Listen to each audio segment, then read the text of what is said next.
Pastor Greg. Today we have a very interesting subject. What is truth? Now, ultimately speaking, that's a really broad question, so we're going to kind of dial it in a little bit. Now, there's multiple areas of quote-unquote truth that we can look at. Without getting into the three different kinds too much, we're just going to hone in on absolute truth. So absolute truth essentially says that there is a reference for everything to come back to.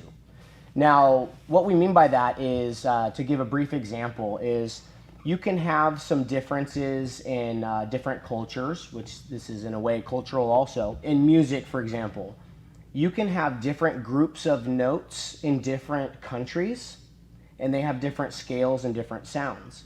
But nevertheless, they are all built upon the foundation of music. So music is music. So one nation might write down in one language, another nation observes science in another language. The principles of science are the same, even though the languages are different. So joining me today is Dr. Marks. And Dr. Marks, what do you think in regards to truth? Is there an absolute truth, and how can we know that? Well, there has to be an absolute truth. I mean, truth is that thing which corresponds, matches what is real. If there is no matching with what is real, then no statement you make, no thing that you do would be real.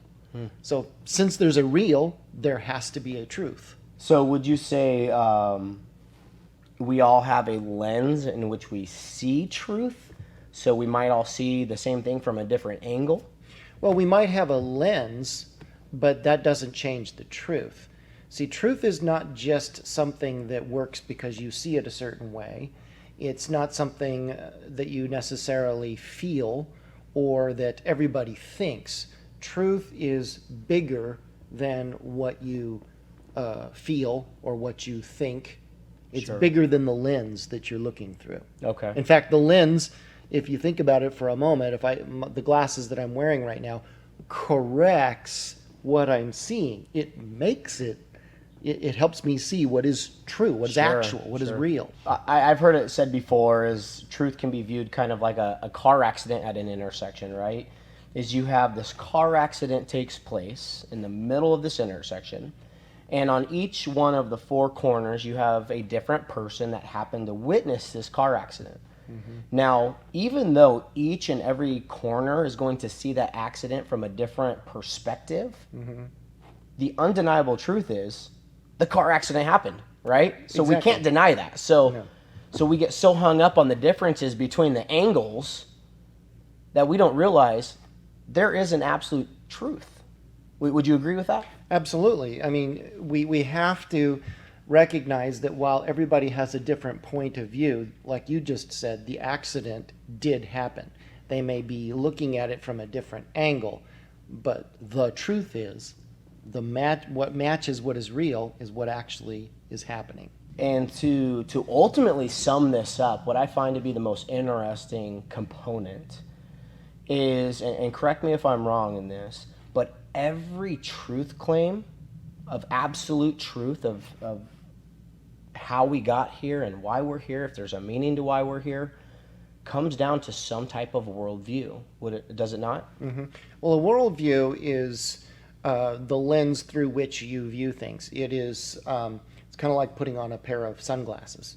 If I put on a pair of sunglasses and they're green, it's going to make everything appear to me to be green. Sure. That's what a worldview is. It is the set of facts through which you view the whole world. Now, is it possible that all of these kind of see the same thing from a different lens, or do they contradict one each other? Well, if they contradict each other, that demonstrates they cannot all be true at the same time. So Sure. it's going to have to be there's going to have to be a corrective. So, by nature, truth is exclusive, meaning that anything outside of itself is not true. Would you agree with that? Yeah, truth is math is a great example of truth.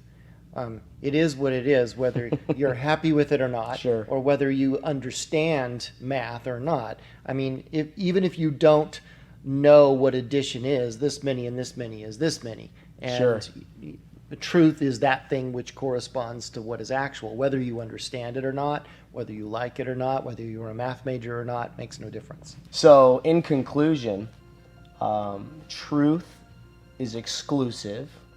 It is a precise thing in which we can all reference everything around us back to.